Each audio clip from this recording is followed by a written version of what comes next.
Welcome to the Knife Junkie podcast, your weekly dose of knife news and information about knives and knife collecting. Here's your host, Bob the Knife Junkie DeMarco.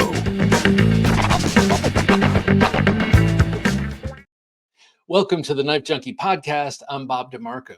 On this edition of the show, I'm speaking with Spiron of Tempest Knives and the KnivesFAST channel. Casey started his YouTube channel with the goal of cutting out the noise and focusing on the signal of your run-of-the-mill knife review, delivering quick takes on the newest and most relevant folding knives on the market. In the process, he built up a following from his live shows, which pushed him to prominence. But somewhere along the line, he turned his mind to the ideal and what he wanted most out of the knives he reviewed. And that's when his company, Tempest Knives, was born. We'll talk with KC all about the evolution of his knife obsession and what's new with Tempest Knives. But first, be sure to like, comment, subscribe, hit the notification bell, and of course, download the show to your favorite podcast app. That way you can listen on the go.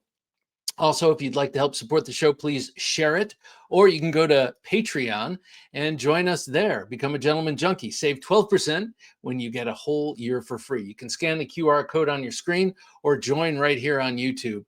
Again, TheKnifeJunkie.com/Patreon. That is TheKnifeJunkie.com/Patreon. Adventure Delivered, your monthly subscription for hand-picked outdoor, survival, EDC, and other cool gear from our expert team of outdoor professionals. TheKnifeJunkie.com/BattleBox. KC, good to see you, sir. How you doing? Hey, doing great, Bob. The beard's looking good, man. I mean, come on. Oh, thank you. Thank you. It's my winter shag, you know. There you go. Well, I want to congratulate you first and foremost on the fast growth of Tempest Knives. It's been a dizzying to watch and to be around. It's always cool to see you at Blade Show. You seem elated from the reception you get. So when you started the KnivesFAST channel, did you ever see this happening? No, not at all. I had no intentions of that. As a matter of fact, Bob, I would say when I started KnivesFAST, I didn't know enough about knives, if that makes sense. I feel like I had a lot to learn. And, I think that evolution of seeing hundreds of knives a year or whatever it is what sort of drove that passion, because as I saw more, it became clear to me what I really liked and what I didn't like. And it was time to, again, the same thing, when I started my channel, there was all these channels that were doing really long form videos and I didn't have time. So my solution was, I'm going to do reviews and make short ones. So I guess my solution, for Tempest Knives was, I wasn't seeing as much of what I really had honed in on as what I hoped. So I just said, I'll design some. So, but it took a long time to really learn that, what I really liked, why I really liked it, why I didn't like certain things, if that makes sense. And hone it, like you said, into something that I am elated to have going. So yeah, absolutely. Well, so during that period of time, you're before Tempest Knives came around, you're reviewing all these knives. What were you honing in on? What were you deciding that were musts in knives that you weren't seeing elsewhere? Wow, that's crazy, and that's a really big topic. But we'll see what we can do here. But I guess the things that really, as I started seeing more and more and more knives, ergonomics became way more important to me. It's, how does the knife fit my hand? Why does it fit my hand like that? And it became a lot about that.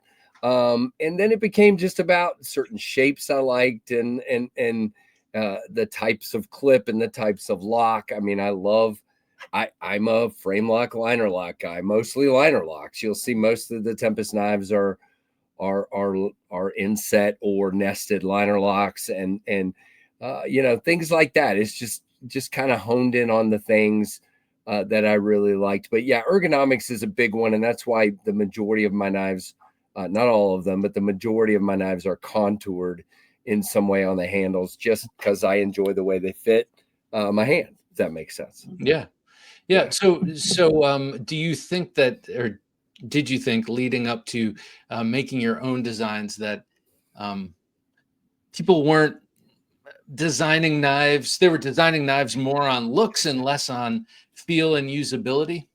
Boy, I hate to answer this question, Bob. I'm one of these people that has a lot of opinions on stuff. So I think a lot of people that design knives or were at the time, so it's changed quite a bit, but were designing knives that they thought would sell. Does that make sense? Yes. Now I don't think that's a terrible thing. I think that's smart business. That's absolutely the way it should be. And in the large space, meaning if you're Kershaw, of course you're gonna be designing knives that you think approach the masses more. And I think that's why, like, for example, Bob, when there's a fad, button locks became the fad, and suddenly everybody's doing button locks. Now it's axis or bar style locks. They're everywhere. It's almost overwhelming to me. And so I think what was happening was there was just a lot of knives that I think I had started to cross over between just a guy that had a few knives and cut things at work to a guy that wanted to collect certain things and wanted to enjoy them and create a collection. And at that point, there were just certain things that I wasn't seeing enough variety in. And so I don't think anybody was designing anything bad, but it wasn't what was fitting me, if that makes sense. A lot of flat scales, a lot of clips that aren't super comfortable and things like that. And it's just, and blade shapes, I'm kind of you'll see, like, I could just pull out one of my middle of the pack, this is probably my third knife, fourth knife, I can't remember. This is the Jetstream. Well, I mean, it's got those typical Tempest swoopy lines to it. And it's just a style that I like that I didn't really see. You remember, Bob remembers the very first Tempest knife. I mean, and this one didn't go anywhere. I mean, it was this is the Mach 51, and it just didn't take off. But so, because it was different. But to me, this is if you define a Tempest knife, it's that contoured, very nice 4-finger grip that I can get a nice grip on because I got a thumb ramp here and a very simple, blade shape. Obviously, this is a little different here, but it's just, that's kind of what I gravitate to. I don't know. I like stuff that looks fast and has good lines to it. Well, the knives you design, I have 2 of them right here. There you go. Knives you design are very practical, but they're also very unique looking. They take very practical blade shapes and make very functional tools, but they're also good looking and unique. And in a way, you're lucky, because some of the knives I've designed and drawn, as you can tell from the knives behind me, right, practical knives. I've made some swoopy, aggressive, weird looking. Why isn't anyone making this? And a couple of years later, I'm like, thank God no one ever made that knife. So in a sense, like your sense of practicality, having handled so many great EDCs, maybe it's lent itself to your design language. Maybe. And I think I like to say I'm somewhere between, like, the most practical company out there right now is Ben from NAFS. I mean, if you look at his stuff, it's utilitarian. It's, simple stuff. And there's nothing wrong with that. I love a lot of Ben's stuff. It's very, very nice. So I feel like I take that practicality and kind of bring it into some style. I mean, you were showing the microburst, and the microburst to me is, and the reason I when I'm designing a knife, I don't just picture it or draw it open. I draw it closed, because I want the knife to have some, you hold this out to somebody and they're like, wow, that looks pretty sweet. By the way, Bob, I got to show you something while we're here. Check this out. Ooh. This just came out. 2-3 weeks ago. There's 4 versions of it. This is the Kubi. I sold the fixed blade design of the microburst to them, and so this is the Kubi microburst fixed blade in 14C. These are available from them as we speak. And I think they're blue micarta and brown micarta with stonewash blades and blackwash blades. So there's 4 versions. But yeah, I just thought, hey, maybe it might be a pretty cool fixed blade, and they agreed. So how cool! Well, congratulations on that. That's awesome. Yeah, that just came out. So when you showed the microburst, I'm like, I gotta show him that. So well, wait. Now this begs a different question. Do you find it? Okay, so far you've done mostly your designs, uncompromisingly having them OEM'd, and you're responsible for delivery and all that. If I've got your model correct, Yep. What's it like going from that to selling a design and watching them take it and it becomes theirs? It's definitely tougher. And it depends on who you're working with. So I'll give you a couple of examples. So I had the Supercell with Kubi. This is a folder that I did, and you can see it definitely has Tempest lines to it. Yeah. And but Kubi does things very much in the realm of, they put the materials they want, they pick the colors, so that's a little tougher for me, because it's like I would love to be able to pick the materials, the blade, steel, all those kinds of things. Whereas here's another model that I did. I don't know if you've seen this guy or not, but this is the Concept Thunderhead, and I actually got to pick the variations on the Thunderhead. So it's kind of, I'm a control freak, if nobody realizes that. And so it's kind of tough to just turn it over and do that. But I will tell you what it's done, Bob, is it's brought my knives to a lot of people that had no clue. Because, for example, at Blade Show, you were saying you come find me and you know where I am. Yeah. But I would assume there's a lot of people that don't. And they end up going over to the Concept booth. And I had this happen this last year. They go to the Concept booth, they see this, and they're like, wait, who's that guy? And somebody says, oh, his booth's over there. And they end up coming over, and I sold a bunch of my stuff that way. So I think it's a bridge, to a part of the market that I don't know. So I've got more collaboration knives coming very soon. But while we're on it, I'll show you one. I'm kind of going off on a tangent here. I'm sorry, but no, not at all. Ooh, this is the KB knives, which is Kubi. Zephyr. The Zephyr is the first Tempest integral. So these are pretty pricey. I'm just going to be honest. For those that are going to look it up, they're going to go, woo.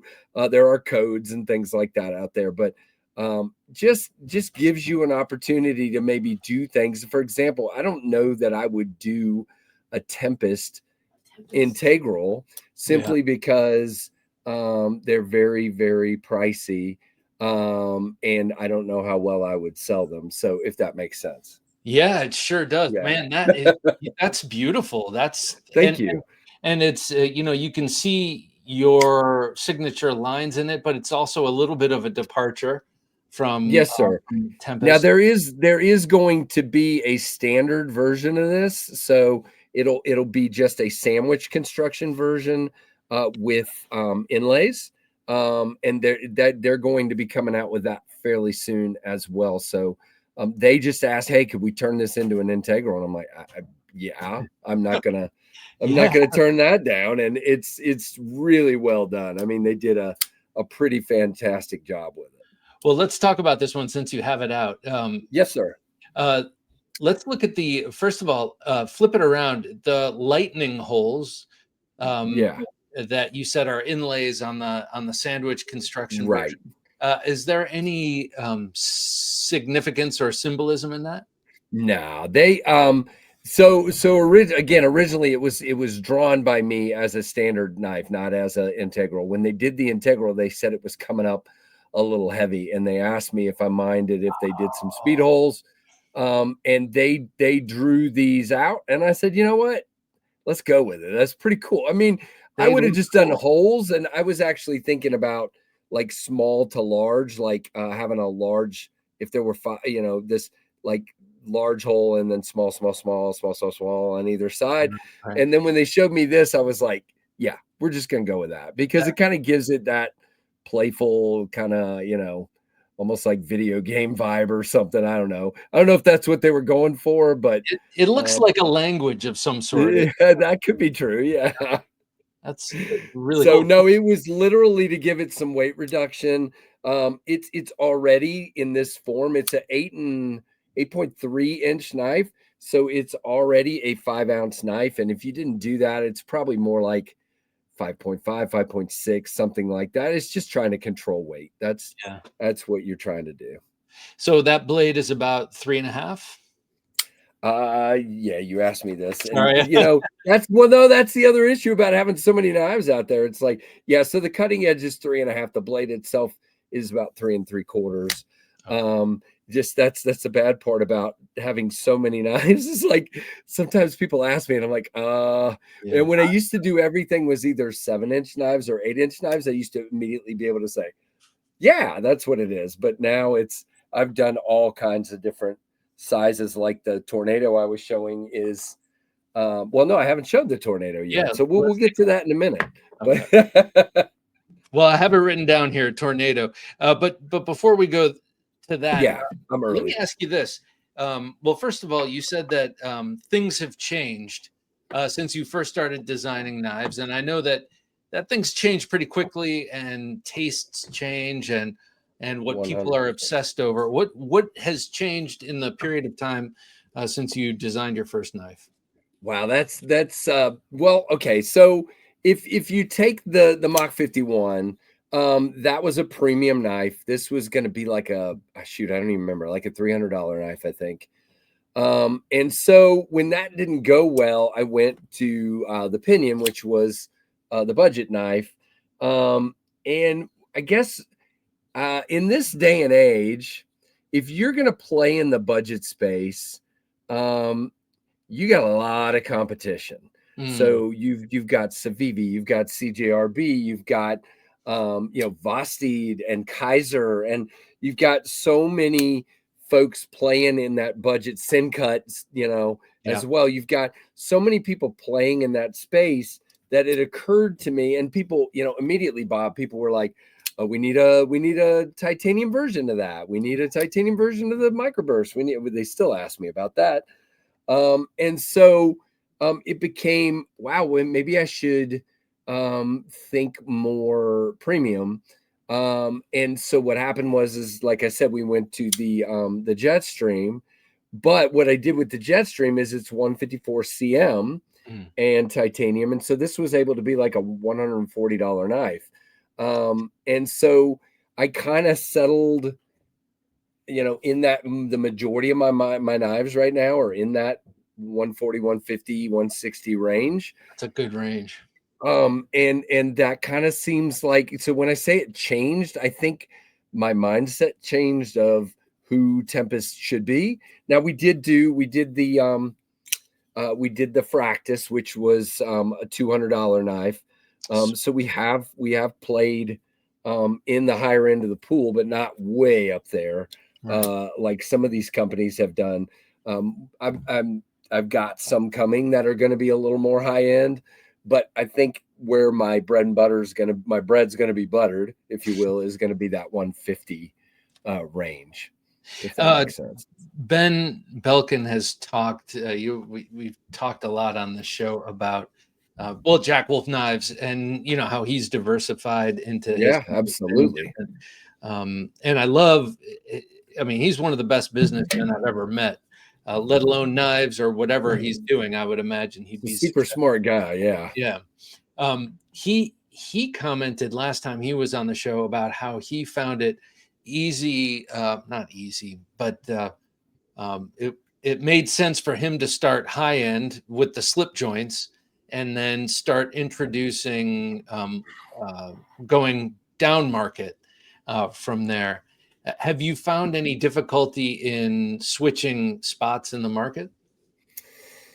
No, not really. And I am looking at doing a budget knife next year, and I've got a couple of collaboration budget knives that'll probably be in 2026. So I'm still going to do the budget space, but I think literally, Bob, what changed for me was just getting my name out there more. And the mark, I am not like you know our buddy Lefty EDC. He is the marketing genius. That guy, he knows how to get his name out there. He knows how to.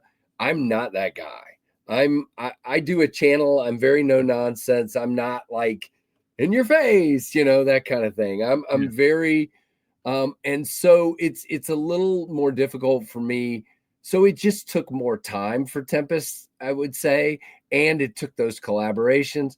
So what I would say is, since I'm still small batch, it is, well, I mean, between 300 and 600 knives. This next knife that we're going to talk about, the Tornado, is 600. It's pretty crazy to think I'm doing that many, but it's living in that space, I haven't really had a hard time finding enough people that want to buy them in that price range. Now, if I was doing $300 knives every time, it probably would be a lot more difficult. I would think.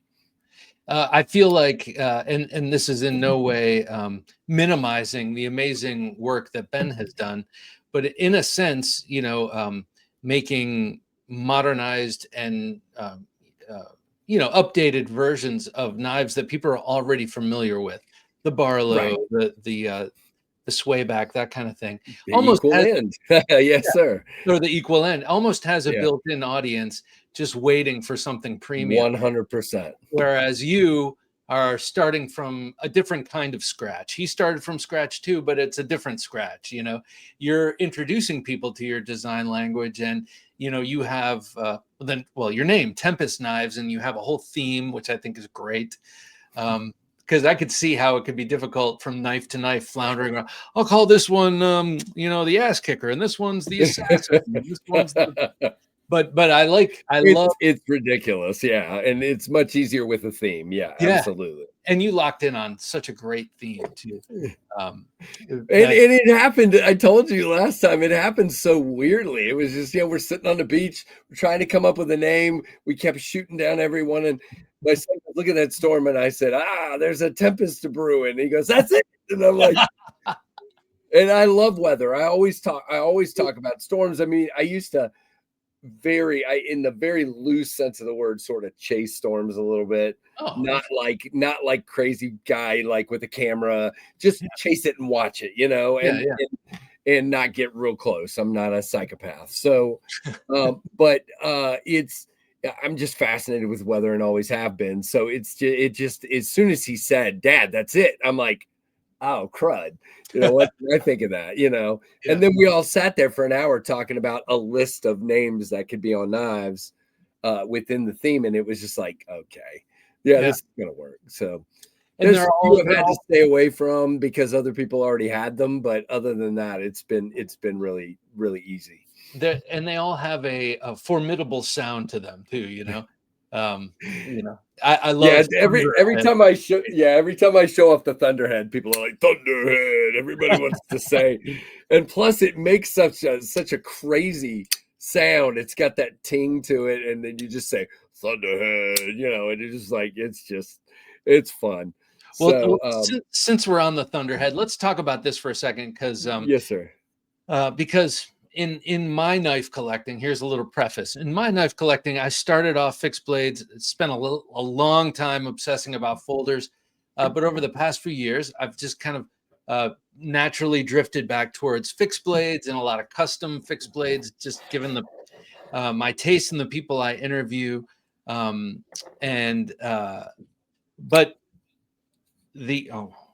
but concept here, I'm carrying one right now. The Bison, yes, sir. Bison, I love it. Concept has consistently been one of my, even through my fixed blade obsessions. Concept is one of the companies I keep coming back to because they're always impressive with their builds, and they have so many cool collaborations and designs.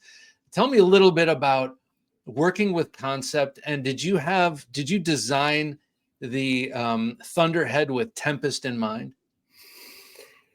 I design every one that I do is designed with Tempest in mind, and then I sit down and I make a decision. I meant with Concept in mind. I'm sorry. Right? No. Okay. I sit down and I draw all of them in something I would want. Now I will say there's one exception. I'm working on one collaboration knife, and I might as well say with Concept, but that they came to me and asked for something specific. Okay. A budget knife basically, and I'm like, okay, so I drew that one for them, and that's the first time I've done that. Everything else I've done has been I create a catalog of designs. I then once I get them where I want them, which usually involves, Bob, I draw them, I draw several different views of them, and then I write out all of my specs and what I want everything to be. And then I get together with a friend of mine who is a CAD artist, and we work on it together. And once I do that, then I will think, okay, what company would this work well with? And then I farm it out and ask, hey, are you interested? And to see if they if they're interested, and go from there. So what happened actually was I had only worked with Kubi. I decided to do the Fractus. Now, at the time, Kubi had not really done inlay work. If you remember back maybe 2 years ago, Kubi had not done inlay knives at all. And so I'm like, I started asking around who's good with inlays. It's not going to be, no offense to certain companies out there, but I didn't want to do certain companies because I didn't want to be outside my price range, too far. And so everybody was like, well, Concept would do good within that structure. So I started working on the Fractus. Well, somewhere near working on the Fractus, I drew the Thunderhead. And you can see there's some similarities to a degree, but obviously a totally different blade shape. And so I just asked him, I said, hey, I drew this one. Would you be interested? And what was cool with them is we did some collaborating on the design. We tweaked a few things together. We added some different clip. We changed the milling. And so I will say Concept is they take a little bit longer than some, but they're awesome. When they get it going, they do great work. They market it well. So they're an absolute pleasure to work with. But the answer to your question is no. I just draw Tempest designs, and then once I get them to that quote unquote finished point, I think in my head, okay, I've got Tempest structured out for the next year. I got this one, this one, this one, this one. So I got some extras here. What do I want to sell these? You know what I'm saying? That kind of thing. And then I end up picking a partner from there. So depending on if they want it or not. Yeah. Do you feel, well, all of that was to say, I love Concept. I'm so happy that you're working with them because I just think their stuff is so great. But do you feel any sort of loyalty to any of these companies, OEMs, or companies that you're licensing to, or is that not really a thing? It is for me. Don't get me wrong. I'm going to be doing work. I've already started talking to some other companies. There are 2 or 3 more companies that, and I'm going to get prototypes for Tempest done from a company I've never worked with soon. Okay. Because I how I told you, I said most of my stuff has been in the 150 range, but there's a knife coming up that's going to be ultra primo. Yeah. I'm going to try another company for that one. Just not that I don't think Kubi or Concept could do it. I feel like if I'm going to go all there, we're going to go all there. You know what I'm saying? And so someone who's known for that. Yeah. So, but loyalty wise, I guess what I would say is for the most part, I feel okay. I would say this, and this is going to sound self-serving, and I don't mean it that way, but like I was saying, Kubi kind of was known for really simple stuff 2-3 years ago. and suddenly they're pumping out. I mean, for them to be able to reach in their bag of tricks and pull out the Zephyr like this, and some of the other knives they've done, like their Eclipse and the Pioneer and the Sudden, and some of the knives they've done in the past year, that doesn't just happen. What happened was, between myself and Kevin from Lefty EDC or Devo pushing them to try new things, they realized, hey, we're pretty good at this. Yeah. So now what's happened is they're and so I do feel a connection with them, if you will. Not necessarily, I don't know if I'd call it loyalty, because I'm going to shop around and do some other stuff, so if it makes sense. Yeah. But I do feel connected with them in a really cool way, because I feel like I've watched them go from a company that did really good work, but pretty basic stuff, to a company that could do whatever they want right now. I mean, they're just they're knocking it out of the park. It's kind of mirroring your growth in a way. Yes, sir. Which is pretty cool. It is. It's fun. It's what it is. And again, I'm not sure. Look, please, if anybody from Kubi hears this, I'm not trying to take credit for anything. They've done all the work to get there. But it has been a riot to just ask, hey, have you ever done this? And they're like, no. And I'm like, well, would you try it? And they try things, and we've ended up in some really nice situations where they've done some really incredible work. And then next thing you know, they turn it around and they put it in some of their knives, and you're like, wow, that's really cool. And so you do feel that kind of loyalty, because you feel linked, if you know what I mean. Yeah, and you're kind of with them earlier on too, which is right. There's something to be said for that. Yes, another sir. thing that there's something to be said for is, with Concept, you're in some incredible company as a designer, and that's got to feel great too. It actually doesn't feel real, because I look up to Ray Laconico. He's not just a good designer. I mean, the guy's a great dude. He's a fantastic human. Love talking to him. And then you throw out names like Jonathan Stiles, and they've had stuff from Paul Munko. They've had I mean, their list of designers is absolutely crazy. Even some of the newer designers they've brought out recently, like Jesse Pauley and shoot, I'm blanking on his name right now, but the guy that made the Concept Silo, and no, excuse me, that's the Kubi Silo. But anyway, he's done some work with Concept as well. I'm blanking. But see what I mean? You see so many knives, you can't remember everything. Yeah, I am 56 years old, so there's only so much I can do. But yeah, lots of amazing designers, and it doesn't at Blade West. My picture and a picture of the Thunderhead were on their banners in their booth, and I wasn't there, but people sent me pictures, and I'm just like, what in the heck? It doesn't even feel like it should be happening, But when you see I love the Bison, and Ray is just, he's got. I mean, if you think about, I don't have it in front of me right now, I don't want to go digging for it, but the Sabertooth. I mean, it was from Monterey Bay Knives. I love how Ray has a type.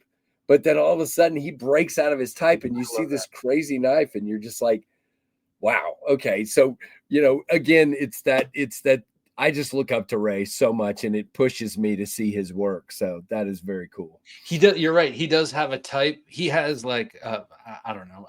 I'm just going to be rough with this. 80% of his knives are identifiably Ray Laconico. And then the other 20% are like, oh my God, what genius did that?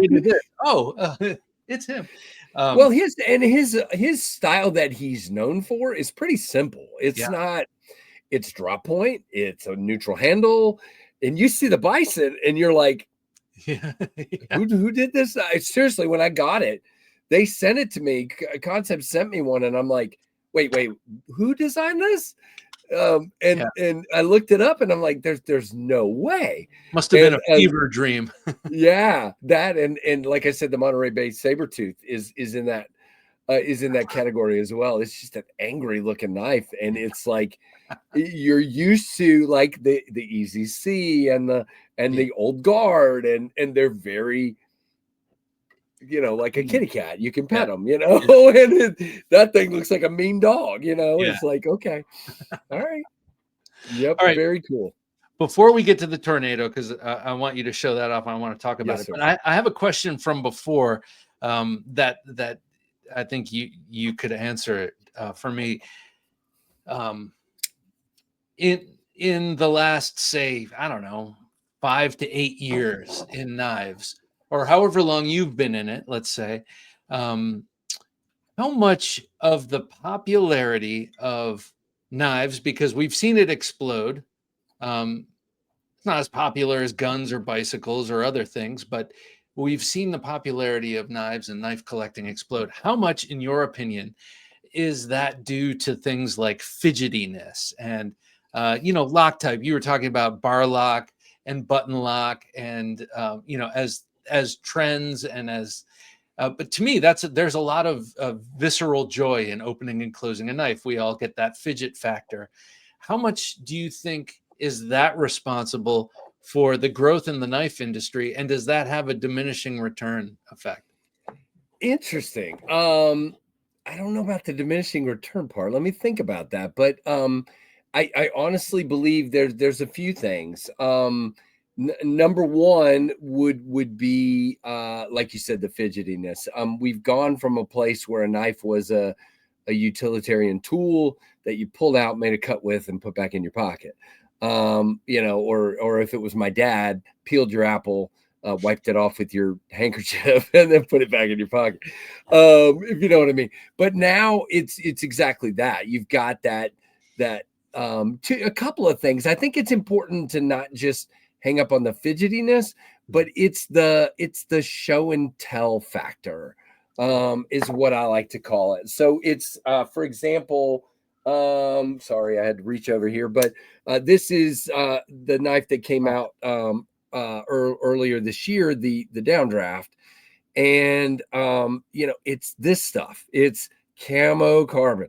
People love this stuff, and you love to pull this out of your pocket, then hand it to your buddy to cut, and he's like, "Whoa, what is that?" And so I think what happened was we went from a place where you had 2 or 3 knives. One was in your drawer that you put in your pocket every morning. One was in your drawer beside where you get your mail every day, and maybe one in the kitchen, and then a kitchen knife or something.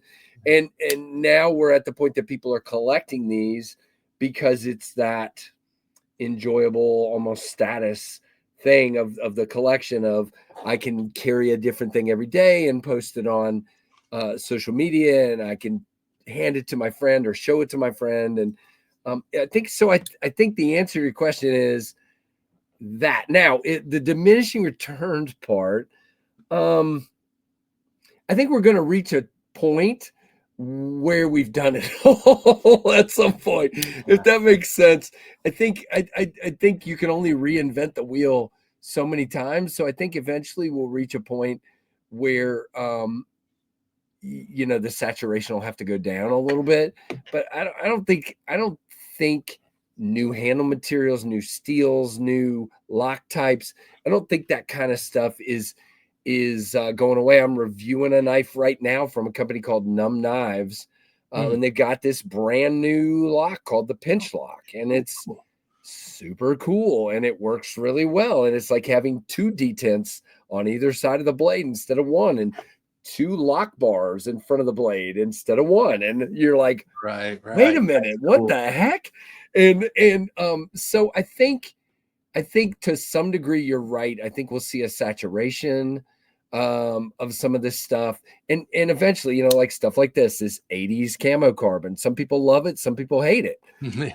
And I think at some point, they'll either be something else, or people will just be like, kind of tired of that. I think that's some point. So that's a material issue, but the profile of that knife is always beautiful. Like that, right. that will never not be beautiful. And that's the thing. Like, because I wasn't pushing for any. No, I knew you weren't. I just didn't, because I kind of vacillate personally. I think sometimes, like, how many more of these holders can? Oh, that's nice. You know what I'm saying? Like, there's a couple of things to it. It's been around, longer than trees. Not really, but I mean, Right. they're like super old tools. Yep. Everyone loves them. Everyone's got a personal connection to them in one way or another, whether it's your grandpa or your experience working in the restaurant, whatever it is. So everyone's got a love somewhere in there for knives. Yeah. But I don't know. I was just think- curious from a designer's perspective, you know? Yeah, and you're right on what you said a minute ago. You said, there's times how many more of these I can have, and then you get, a whole haptic in your hand, and you're able to buy one of these for the first time ever, and you're like, oh my gracious, there's some really cool stuff out there if I could just afford it, and then now you're down a totally different rabbit hole, and you're like, what have I done? And so yeah, I think there's so many options out there. And in my case, I've been selling some to buy more expensive stuff. And so, your collection contracts, but gets a little more valuable at the same time. And so I think as long as people like me and those folks that are designing keep kind of trying to think of new ideas and new thoughts, and yet hearkening to, like you just said, a blade shape that's gonna be like, oh wow, that's one that I've used before. I know it's gonna cut well. It's a utility style blade, and so I think as long as we keep our heads about us, I think we're good to go. But I do think there's gonna be, like I said, kind of a drawback in the. I mean, Bob, can you ever think of a time? I mean, think about it. In any given month, there might be 100 new models. I know. Or more. And I just think to myself, there was nothing like that when I started doing this channel. There was, and it's every day. It feels like there's something. Here's something that's coming next week. Here's something that's coming in 2 weeks, and you're just like, wow, this is crazy. And you're right. You do that. Oh man, I gotta have that. Yeah. Well, I feel like as long as enthusiast designers such as yourself, you mentioned Lefty, and so many others, as long as there are enthusiast designers working with great companies, like guys like me, we're good.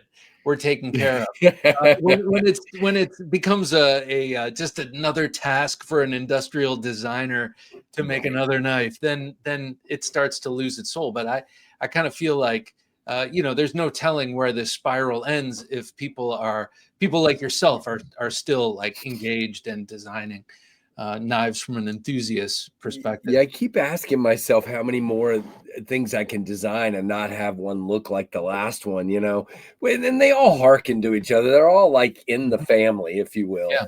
All my stuff. So it's it still keeps happening. I've got 2 right here that I drew last week that I'm sitting here thinking, wow, that's totally different. So I'll keep working on it. Well, sure. Like any artist or designer, you go through periods. Picasso had his blue period, and then he became a cubist, and then he was doing crazy paintings for a long time, and then and then he came back to his childhood self. So yeah, like things move in stages, and those stages all have echoes of the last work. Right. I totally agree with that. And sometimes you'll hear a comment from somebody that's like, all your knives look the same. And I'm like, oh, okay. And then, you look at something, like I said, like the Supercell, and it's got this really classic looking drop point blade. And then you look at the Thunderhead, and I'm like, how does this look anything like that? So again, they're in the family, but you find ways to make stuff different and interesting at the same time, if that makes sense. Yeah, totally. All right, so let's talk about the tornado. There was some foreshadowing about this, and you showed me before we started rolling. Let's take a look at this beauty. Well, okay, so here's the deal. You asked I think when we were first talking about getting together, what's new, and the answer is the tornado. So my latest model will be coming in January, and they literally, it's funny, Bob, we're doing this today. Obviously we're recording this in advance, and some of my boxes came in today. Thank you, UPS, for not bringing the rest. But I have one of each of the 7 variants, but I'm going to hold off on showing the dealer exclusives. But yeah, this is just a 6.5-inch knife, first clip point blade that I've done.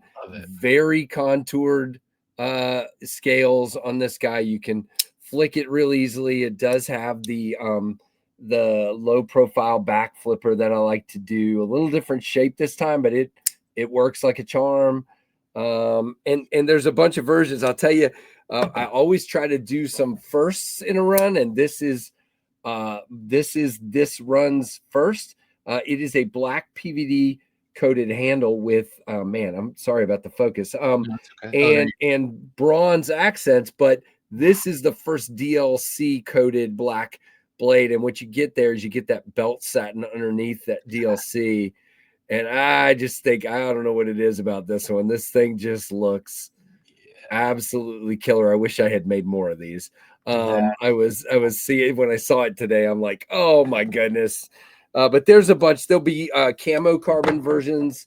First time there's been a purple Tempest knife. So nice. This is the purple flow camo carbon. Really nice. So yeah, I won't show them all, but there's definitely some really cool. There's 7 different versions, 2 at dealers and the rest on Tempest Knives, and we're shooting for the middle of January. I think around the 15th, but not in stone just yet. We're waiting. I'm waiting for the dealers to confirm that they're good with that date. But if they are, that's where we'll be. And we'll be announcing the dealer exclusives very soon. So this is your smallest so far, I believe. Yeah. What inspired this design, and why a clip point? My favorite blade shape. Boy, that. Yeah. Okay. Cool. Very interesting question. What inspired? Well, I had most of my knives have been bigger, and so I had a lot of people begging me for a really cool small knife. Now I'll be honest with you. You talked about names. I have wanted a tornado since the beginning of Tempest. I'm like, it has to. I couldn't. When I design these knives, it's like if you get a dog and you've had the puppy for a couple days, you know whether a name fits them or not. You know what I'm saying? Yep. It's like when you draw a knife, draw a design. To me, it feels like it should be something or it shouldn't. And so I just started scribbling out. I'm like, I actually said, first of all, I want a small knife. Second of all, that's the Firestorm version here. That's gorgeous with that. Ano. God, that's all cool. That acid stonewash is killer in the ano as well. So yeah, it's but I started drawing it. I'm like, well, I haven't done a clip point, so I'd like to do a clip point. So I drew that. And then I wanted it small, and then the rest just came together. And so it is actually a little more contoured than some of my knives, even more. And that was because I wanted to do this sort of, I call it the top of the tornado milling. It's just kind of like bands there, like you might see in a tornado, it's just, I guess it was just inspired by that. But more than anything, again, sometimes I just start off with a blade shape or a size or a whatever. And I knew I hadn't done a clip point and I really wanted to. So that's kind of where that one started. And then we've got, Bob, if you don't mind, I'll show a couple more. We've got more. Wait, hang on. Before you do, I just want to say those milling lines, what you call the top of the tornado. Yeah. I was thinking that they look, that they're reminiscent of a close-up on your company logo. Absolutely. That's exactly where that came from. Now, I can't really talk about this right now, but I have a collaboration that I've come out that's going to have similar lines on it. And you'll see how they tie in when it happens. I kind of have some ideas of how this milling is going to become a thing that kind of lives on down the road. Cause I do agree with you. It does look a lot like the logo, which is again why I thought I couldn't just do you know, I couldn't just throw the name Tornado on any old knife. It had to be one that kind of fit that, if that makes sense. Yeah, totally. I'm kind of a weirdo. But no, I just want to show you a couple more real quick Yeah. that I think you'll find interesting. Now, this will probably be mid 2026. And I showed the well, where'd it go? I showed the Fractus moments ago. This is going to be the mini Fractus, and so I have been asked for that. And believe it or not, the bottom one is concept. The top one is actually Kubi, just to kind of prove how far they've come down the road. This is absolutely gorgeous. By the way, I think I'm going to call this the vintage sports car. I always name all of my editions something, and I feel like this feels like a 60s, you know, like Corvette or something. So just with this, but there's going to be a bunch of different versions. And then, you know, Bob, I am huge into to air and space, planes, that kind of stuff. And so I've been wanting to do, I did the Mach 51, which didn't go anywhere. So I figured, well, what's the next step? How can we do this? And so I said, oh, we can do the Mach 71. And I wonder what that's going to be. And so this is going to be the next knife after the Tornado. I'm hoping April, May, June, somewhere in there of 26. And this is the Blackbird edition, as I'm calling it, of the Mach 71. It is modeled after the black and red of the SR 71 Blackbird. It's my homage, if you will, to that. Yeah. And cool kind of ever made. Yeah, it really is. I mean, still to this day, it's one of the ones that has inspired me the most as far as planes. And then, you know, but there'll be different versions of it, as always. This is also Kubi, and this is probably, for its size, it's about 7 3/4. And for its size, this is one of the lightest titanium folders I've ever experienced. The milling we did inside, it's super light. So hollow ground blade, first time I've done a hollow ground. Well, actually, I'm sorry, the mini Fractus is also hollow ground, but this will be the first production knife I've done with hollow. I just prefer flat ground. I'm weird, but people have been asking me for a hollow, so here it comes. That is really cool. I'm a sucker for a hollow ground. Yeah, me too. And it does it does lighten up the blade. I mean, it lightens up the whole thing. 100%. Yep. It's just, I've been carrying those protos a lot, and I can't wait to get them to market. It's just, things have been slow this year, just because of the production cycle and tariffs and everything else. We got war stories that you wouldn't believe, but it's just, you keep fighting through it, and everything's coming out on the good side. So I love it. Well, we only have a few minutes here, but I want to ask you about the tariffs a little bit. Like, how did you see that on the ground? How did that affect you? Well, thankfully, at the tornadoes, even though we're late, it came out on the right side, if you will, because we have a deal in place now. Whereas I had friends having knives come out during the middle of the height of the China tariffs, and they ended up having to ship their knives on a boat, and it was like 2 months to get here, and the customs took forever and everything else. So thankfully I came out on the good side, but the part that was tough for me was just shipping timing. Everything changed with shipping. So when I bought, for example, whoops, here it is right here. When I bought the camo carbon material, that's made in California. And so it had to be sent over to China, and it just took longer to get there and longer to go through customs. And I had to pay a tariff on it. And, you know, as it went into China, and you know, that kind of stuff just made things a little less clean. But thankfully it hasn't been brutal, and the timing worked out that the knives came after the deal got put in place. So Thank goodness, because it was getting pretty scary there for a little bit, but that's why everything slowed down. Yeah. Just I wanted to take my time and see what was going to happen and make sure that I wasn't. I mean, can you imagine these are going to be around $150, and it would have been terrible if I had to sell this same thing for like 200, 250 because of the tariffs. You know, I don't even know how I don't know how that works. You know what I'm saying? Are people Yeah. still going to buy it or are they not? And thankfully I don't have to discover that. So Right. it was just more mentally taxing than actually taxing, if you will. Yeah. But I will tell you, some of the manufacturers, and Kubi did this too, they're just eating the tariffs because we have had some tariffs, and for stuff coming this way, they're just either building it into the price up front or eating some of it themselves. And you know, that's what a good business partner looks like. So that's been good. Yep. So thankfully not terrible.